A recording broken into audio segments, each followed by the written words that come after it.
దేవుని నామాన్ని మహింకలను గాక పరక్షణ కలిసిన భాగ్యాన్ని దేవాదేవుడు మనకు అందించేందుకు దేవుడికి వందనాలు చెల్లిస్తూ నిన్నటి దినమందు మనం సంసోను అన్న ఒక వ్యక్తి గురించి మనం ధ్యానించుకున్నాం.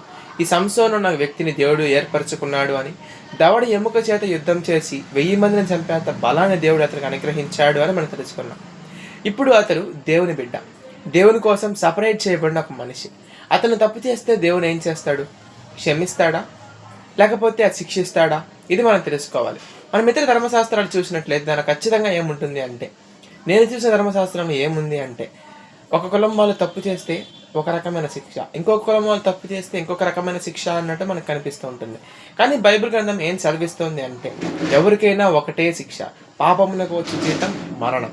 ఆ సంసోను ఉన్న వ్యక్తి చేసిన తప్పుకు దేవుడు అతను చేసిన పని ఏమిటి అంటే, అతని అతిక్రమానికి దేవుడు చేసిన శిక్ష ఏమిటి అంటే, అతని కళ్ళు ఊడదీసి శత్రువుల చేతిలో మరణించేంత ఇది అతనికి దేవుడు శిక్ష అందించాడు. కాబట్టి దేవుడికి ఎటువంటి డిస్క్రిమినేషన్స్ కూడా ఉండవు. దేవుడు ఎటువంటి పక్షపాతం లేని వాడిని మాత్రమే నిజమైన దేవుడు అంటారు. కాబట్టి నిజమైన దేవుడిని తెలుసుకుందాం. ఈ వాక్యం దేవుడు దీవించి ఆశీర్వదించును గాక. ఆమేన్.